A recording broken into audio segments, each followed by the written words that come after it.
What's up, guys? Jeremy here from RC Skipper, unboxing the Arleigh Burke. This is I'm not much of a historian, but what I read about it, and I may be pronouncing the name wrong too, but what I read about it is that it's one of the longest run or longest in-service battleships there were.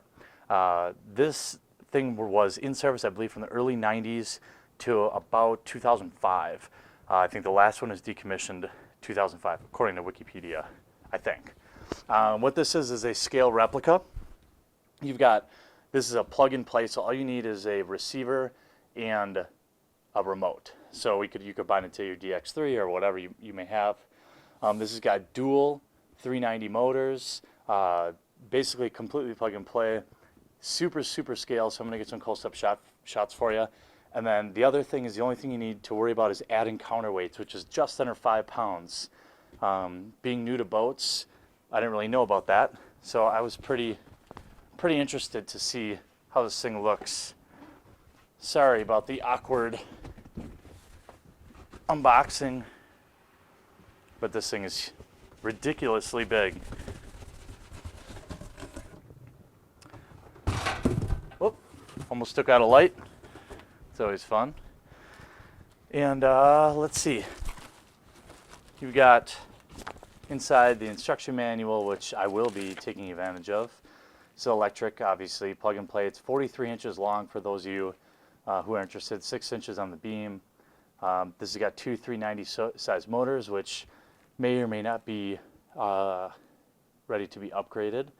And this has got a 7.2 volt battery with a Tamai connector. I'm almost certain this is not LiPo compatible out of the box. I can put it in the description if it is, but I doubt it. I actually believe that this may have been discontinued at this point. Use my handy dandy Christmas present, Skeletool, little plug, super sharp. Don't want to cut myself, but let's get this beast out. I love the scale look of this thing. It just brings me back to the kind of the modeling days. I mean, my modeling career was short-lived. You know, it's all about politics and modeling. But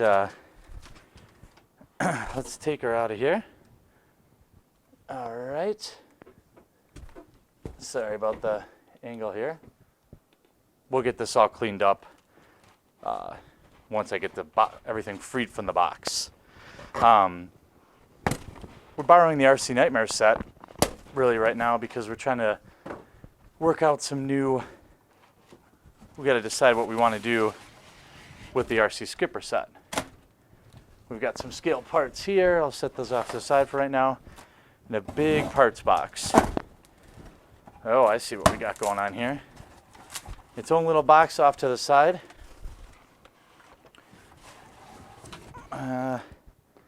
Sorry about kind of making you guys wait so long. We like to do our boxings pure.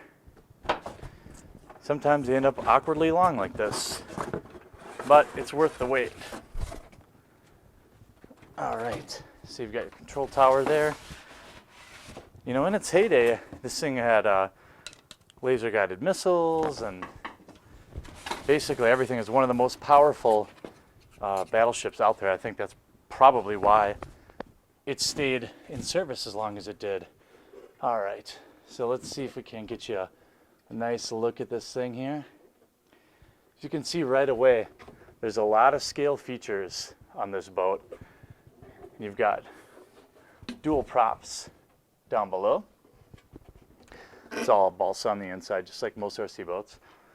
You know, Proboat's not a bad boat company in terms of, you know, kind of getting what you pay for and being able to rely it. They also give you a little boat stand with the name right on the side, if you can read that. Let's give you a short or quick look at this little guy. Beautiful, very scale looking. If you've ever seen one of these battleships up close, I've never seen one of these particular ones.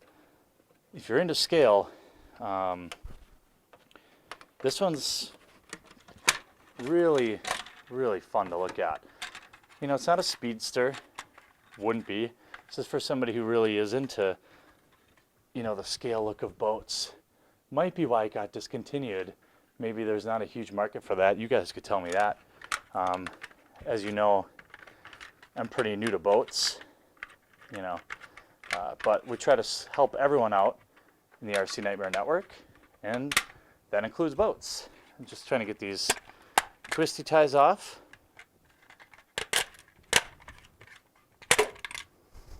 Okay. See if we can't get this on.